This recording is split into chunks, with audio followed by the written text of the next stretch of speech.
इस वीडियो में हम लोग जिन टॉपिक्स पर डिस्कस करेंगे वो है भारतीय जलवायु, शीत ऋतु में मौसम की क्रिया विधि, शीत ऋतु में मौसम की क्रिया विधि, उत्तर पूर्वी मानसून, ग्रीष्म ऋतु में मौसम की क्रिया विधि। भारतीय जलवायु। भारत एक उष्णकटिबंधीय मानसूनी जलवायु वाला देश है। कर्क रेखा से मकर रेखा के बीच के भाग को उष्णकटिबंधीय क्षेत्र कहते हैं। भारत में कर्क रेखा के दक्षिण का भाग उष्णकटिबंधीय क्षेत्र के, जबकि कर्क रेखा के उत्तर का भाग शीतोष्ण कटिबंध क्षेत्र के अंतर्गत आता है। इसके बावजूद भारत एक उष्णकटिबंधीय मानसूनी जलवायु वाला प्रदेश है। भारत के उष्णकटिबंधीय मानसूनी जलवायु वाला प्रदेश होने के दो कारण हैं। एक, भारत के उत्तरी सीमा पर हिमालय स्थित है। हिमालय के कारण साइबेरिया, पूर्वी रूस और चीन में चलने वाली शीतल एवं ठंडी ध्रुवीय हवाएं भारत में प्रवेश नहीं कर पाती हैं, जिसके कारण भारत में वास्तविक शीत ऋतु नहीं पाई जाती है। हिमालय स्पष्ट रूप से एक जलवायु विभाजक की भूमिका निभाता है। हिमालय के उत्तर में शीतोष्ण जलवायु पाई जाती है और हिमालय के दक्षिण में उष्णकटिबंधीय जलवायु पाई जाती है, अर्थात कर्क रेखा जलवायु विभाजक की भूमिका नहीं निभा पाता है। 2. कर्क और मकर रेखा के बीच उष्णकटिबंधीय क्षेत्र होने के कारण इस क्षेत्र में सागर जल अत्यधिक गर्म हो जाता है। जब गर्म हवाएं ऊपर उठती हैं, तो सागर जल ही वाष्प बनकर ऊपर की ओर उठता है। इसी कारण उष्णकटिबंधीय क्षेत्र में वर्षा होती रहती है। हिंद महासागर से आने वाली आर्द्रतायुक्त हवाएं हिमालय से टकराकर पूरे भारत में वर्षा करती हैं। हिमालय की उपस्थिति के कारण ही दिल्ली में वर्षा होती है, जबकि दिल्ली कर्क रेखा के उत्तर में स्थित है। मानसून अरबी भाषा का शब्द है, जिसका अर्थ होता है मौसम। मानसून का अर्थ है ऋतु परिवर्तन के साथ हवाओं के दिशाओं में भी विपरीत परिवर्तन। भारत में दो तरह की मानसूनी हवाएं पाई जाती है। एक, उत्तर पूर्वी मानसून। 2, दक्षिण पश्चिमी मानसून। उत्तर पूर्वी मानसून। जो हवाएं शीत ऋतु में उत्तर पूर्व से बहकर भारत में आती हैं, उन्हें उत्तर पूर्वी मानसून कहते हैं। उत्तर पूर्वी मानसूनी हवाएं शीत ऋतु में ही भारत में प्रवाहित होती हैं। उत्तर पूर्वी मानसूनी हवाएं स्थलखंड के ऊपर से बहकर आता है, इसलिए इन हवाओं में नमी नहीं होती है, जिसके कारण उत्तर पूर्वी मानसून भारत में वर्षा करने में सक्षम नहीं होती है। उत्तर पूर्वी मानसून का तमिलनाडु के कोरोमंडल तट पर शीत ऋतु में वर्षा करना एक अपवाद है। उत्तर पूर्वी मानसून का वह भाग जो पूर्वोत्तर भारत के ऊपर से होकर प्रवाहित होता है, वह बंगाल की खाड़ी के पूर्व में प्रवेश करता है, तो वह सागर से पर्याप्त नमी ग्रहण कर लेता है।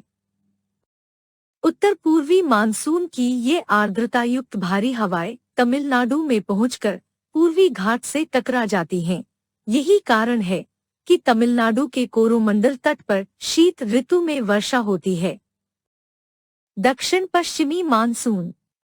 जो हवाएं ग्रीष्म ऋतु में दक्षिण पश्चिम से बहकर भारत में आती है, उन्हें दक्षिण पश्चिमी मानसून कहते हैं। दक्षिण पश्चिमी मानसूनी हवाएं भारत में ग्रीष्म ऋतु में प्रवाहित होती हैं, जो हिंद महासागर से बहकर आती हैं। भारत में लगभग 90% वर्षा दक्षिणी पश्चिमी मानसून द्वारा ही होती है। दक्षिणी पश्चिमी मानसून पूरे भारत में वर्षा करता है, जिससे सिद्ध होता है कि भारत उष्णकटिबंधीय मानसूनी जलवायु वाला देश है। भारत में ऋतु परिवर्तन के साथ हवाओं में विपरीत परिवर्तन होता है। भारत में वर्षा। भारत में 2 ऋतुओं में वर्षा होती है। आई, ग्रीष्म ऋतु में। 2, शीत ऋतु में। ग्रीष्म ऋतु में। ग्रीष्म ऋतु में होने वाली वर्षा 1 जून से प्रारंभ होती है और 15 सितंबर तक चलती है। भारत में ग्रीष्म ऋतु में होने वाली वर्षा दक्षिण पश्चिमी मानसून से होती है। दक्षिण पश्चिमी मानसून भारत में हिंद महासागर से आने वाली अत्यधिक आर्द्रता युक्त हवाएं है। दक्षिण पश्चिमी मानसून सबसे पहले 1 जून को पश्चिमी घाट से टकराकर केरल के मालाबार तट पर वर्षा करता है। इसके बाद क्रमश 1 जून से 22 जून तक पूरे भारत में फैल जाता है, अर्थात 22 जुलाई तक दिल्ली तक पहुंच जाता है। दक्षिण पश्चिमी मानसून पूरे भारत में वर्षा करता है, लेकिन ये कोरोमंडल, आंध्र तट और उड़ीसा तट पर वर्षा नहीं कर पाता है। शीत ऋतु में भारत में शीत ऋतु में होने वाली वर्षा लगभग 20 दिसंबर से प्रारंभ होकर मार्च तक चलती है। भारत में शीतकालीन वर्षा 2 तरह की हवाओं से होती है। आ पश्चिमी विक्षोभ से, बी उत्तरी पूर्वी मानसून से। पश्चिमी विक्षोभ से, पश्चिमी विक्षोभ एक शीतोष्ण चक्रवात है। इस शीतोष्ण चक्रवात का जन्म भारत के पश्चिम में भूमध्य सागर के ऊपर से होता है। भूमध्य सागर के ऊपर जन्म लेने के पश्चात यह हवाएं पूर्व की ओर प्रवाहित होती हैं। पूर्व की ओर प्रवाहित होते हुए ये हवाएं चक्रवात के रूप में भारत में प्रवेश करती हैं, तो इसे पश्चिमी विक्षोभ कहते हैं। भारत में प्रवेश करने के बाद पश्चिमी विक्षोभ पूर्ण रूप से पश्चिमोत्तर भारत में वर्षा करता है। पश्चिमी विक्षोभ द्वारा होने वाली वर्षा पहाड़ी इलाकों में अर्थात जम्मू कश्मीर, हिमाचल प्रदेश और उत्तराखंड में हिमपात के रूप में होती है, जबकि पश्चिमी विक्षोभ से होने वाली वर्षा पंजाब, हरियाणा और दिल्ली में जल बूंदों के रूप में होती है। उत्तरी पूर्वी मानसून से भारत में शीत ऋतु में उत्तर पूर्वी मानसून का प्रभाव होता है। उत्तर पूर्वी मानसूनी हवाएं अधिकांश भारत में वर्षा नहीं कर पाती हैं, लेकिन इसके अंतर्गत जो हवाएं बंगाल की खाड़ी से प्रवाहित होती है, उनमें पर्याप्त नमी आ जाती हैं और ये हवाएं पूर्वी घाट पर्वत से टकराकर तमिलनाडु तट के कोरोमंडल तट पर वर्षा करती हैं। इस प्रकार शीत ऋतु में भारत के वर्षा के 2 क्षेत्र हैं, पश्चिमोत्तर भारत के पहाड़ी तथा मैदानी राज्य। कोरोमंडल तट। शीत ऋतु में मौसम की क्रिया विधि। जब सूर्य की किरणें मकर रेखा पर लंबवत पड़ती हैं, तब सूर्य की किरणें कर्क रेखा पर तिरछी पड़ती हैं, जिससे उत्तरी भारत पर शीत ऋतु का मौसम होता है। शीत ऋतु में हिमालय के उत्तर में मध्य एशिया, तिब्बत और चीन में धरातल से 6 से 12 किमी डॉट की ऊंचाई पर क्षोभ मंडल की सीमा के पास पश्चिम से पूर्व की ओर चलने वाली शक्तिशाली वायुधाराओं को जेठ धारा या पछुआ जेठ धारा कहते हैं। ये वायुधाराएं पश्चिम से पूर्व की दिशा में प्रवाहित होती हैं, इसलिए इसे पछुआ जेठ धारा भी कहते हैं। जब शीत ऋतु में सूर्य दक्षिणायन होता है, तो जेठ धाराएं भी दक्षिण की ओर खिसक आती हैं। इसके परिणाम स्वरूप हिमालय जेठ धाराओं के मार्ग में आ जाता है।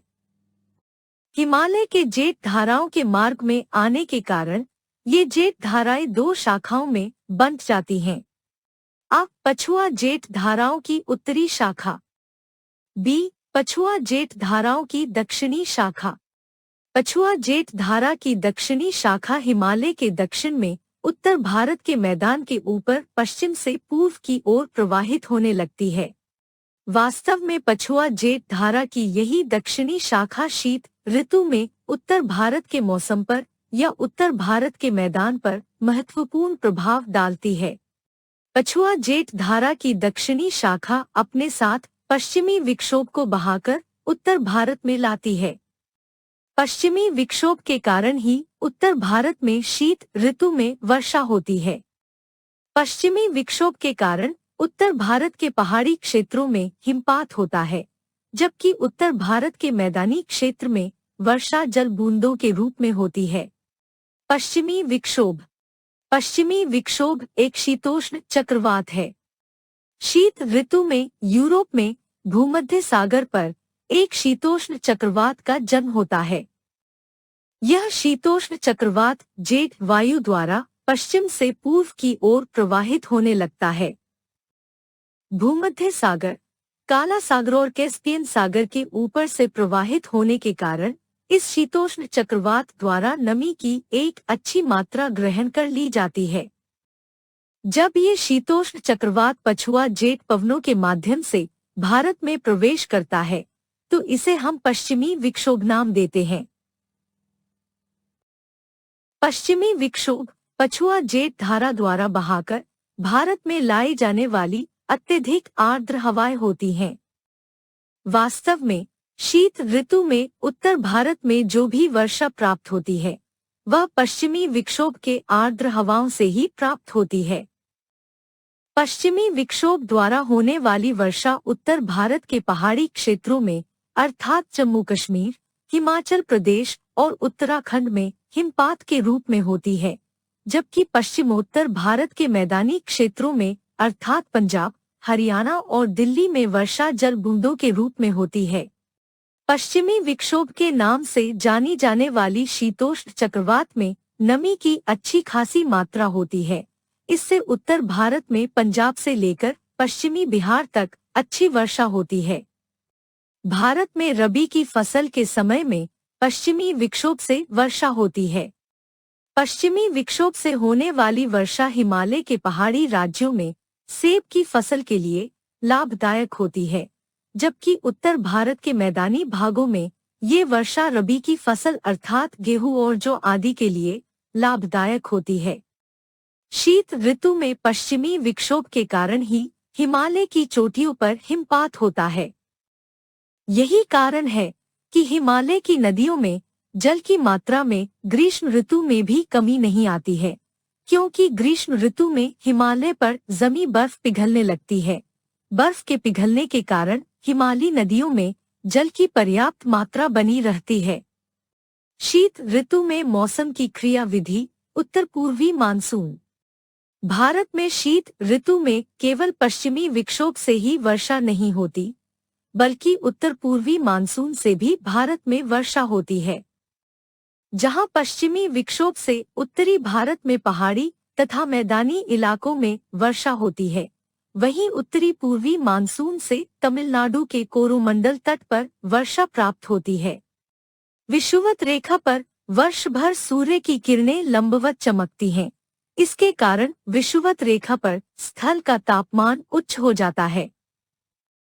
उच्च तापमान के कारण विषुवत रेखा से हवाएं गर्म होकर ऊपर की ओर उठने लगती हैं।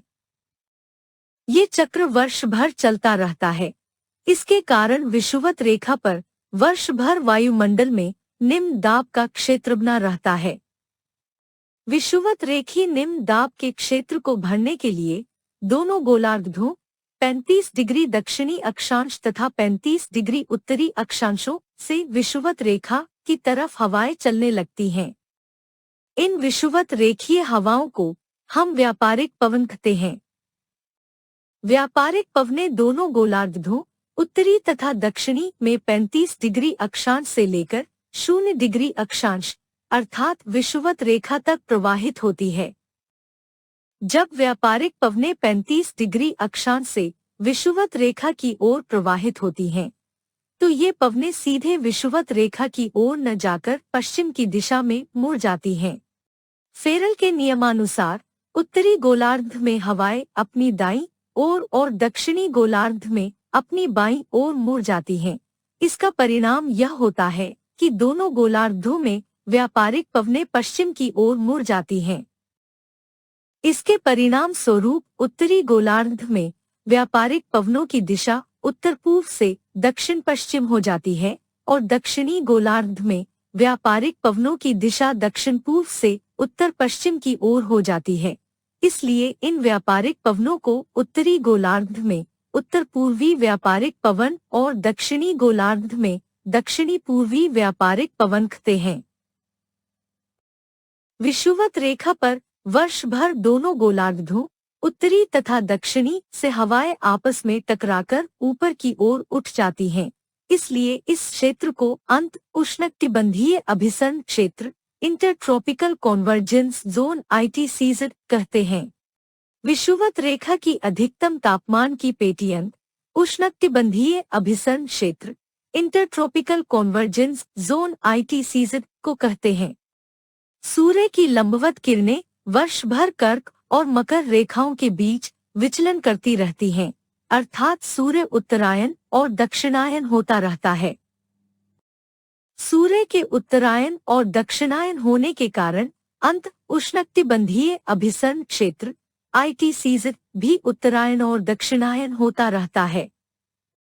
शीत ऋतु में जब सूर्य दक्षिणायन होता है तब अंत उष्णकटिबंधीय अभिसरण क्षेत्र भी दक्षिणी गोलार्ध की तरफ चला जाता है। इसके चलते भारत पूरी तरह से उत्तर पूर्वी व्यापारिक पवनों के अधीन हो जाता है। शीत ऋतु में भारत के ऊपर बहने वाली उत्तर पूर्वी व्यापारिक पवनें स्थलखंडों से होकर प्रवाहित होती है। इसके कारण इन हवाओं में नमी की मात्रा नगण्य होती है, इसलिए अधिकांश क्षेत्र में उत्तर पूर्वी व्यापारिक पवनों से भारत में वर्षा नहीं हो पाती है। किंतु उत्तर पूर्वी व्यापारिक पवनों का वह भाग जो बंगाल की खाड़ी के ऊपर से प्रवाहित होता है, वह बंगाल की खाड़ी से पर्याप्त मात्रा में नमी सोख लेती है। इसलिए जब ये पवनें तमिलनाडु में पहुंचती हैं, तो पूर्वी घाट पर्वत से टकराकर तमिलनाडु के कोरोमंडल तट पर वर्षा कर देती हैं। यही कारण है कि शीत ऋतु में उत्तर पूर्वी मानसून पवनों द्वारा तमिलनाडु के कोरोमंडल तट पर वर्षा होती है। उत्तर पूर्वी मानसूनी पवन स्थलखंडों से होकर प्रवाहित होती हैं, इसलिए इन पवनों द्वारा भारत के अधिकांश भागों में वर्षा नहीं होती है। किंतु उत्तर पूर्वी मानसूनी पवनों का जो भाग बंगाल की खाड़ी से होकर प्रवाहित होती है, उसमें पर्याप्त आर्द्रता हो जाती है और इसके उपरांत ये हवाएं पूर्वी घाट पर्वत से टकराकर तमिलनाडु के कोरोमंडल तट पर पर्याप्त वर्षा करती हैं। उत्तर पूर्वी व्यापारिक पवनें तमिलनाडु के कोरोमंडल तट पर वर्षा करती हैं, इसलिए हम इसे उत्तर पूर्वी मानसून भी कहते हैं। शीत ऋतु में वर्षा के दो क्षेत्र हैं। उत्तर भारत के पहाड़ी और मैदानी राज्य, यहाँ वर्षा पश्चिमी विक्षोभ से होती है। तमिलनाडु का कोरोमंडल तट, यहाँ उत्तर पूर्वी मानसून से वर्षा होती है। ग्रीष्म ऋतु में मौसम की क्रियाविधि। मार्च और अप्रैल में मौसम की क्रियाविधि। 22 मार्च के बाद सूर्य के उत्तरायण होने के साथ ही मार्च और अप्रैल के महीनों में पश्चिमोत्तर भारत गर्म होने लगता है, जिसके चलते पश्चिमोत्तर भारत में वायुमंडल में एक निम्न वायुदाब का क्षेत्र उत्पन्न हो जाता है। इस निम्न वायुदाब के क्षेत्र को भरने के लिए उत्तर भारत में स्थानीय हवाएं चलने लगती हैं, क्योंकि निम्न वायुदाब का क्षेत्र अभी इतना शक्तिशाली नहीं होता है कि हिंद महासागर और अरब सागर की हवाओं को खींच सके। परिणाम स्वरूप पूरे उत्तर भारत में इस निम्न वायुदाब के क्षेत्र को भरने के लिए तेज हवाएं चलने लगती हैं और ये हवाएं आपस में टकराकर ऊपर की ओर उठने लगती हैं। इन हवाओं में पर्याप्त नमी नहीं होती है, जिसके कारण ऊपर उठकर ये हवाएं वर्षा नहीं करती हैं। परिणाम स्वरूप मार्च और अप्रैल के महीनों में पूरे उत्तर भारत में धूल भरी आंधियां बहती हैं। मई का मौसम। 22 मार्च के बाद सूर्य उत्तरायण होता रहता है। जैसे जैसे सूर्य उत्तरायण होता रहता है, अंत उष्णकटिबंधीय अभिसरण क्षेत्र ITCZ भी उत्तर की तरफ बढ़ता रहता है।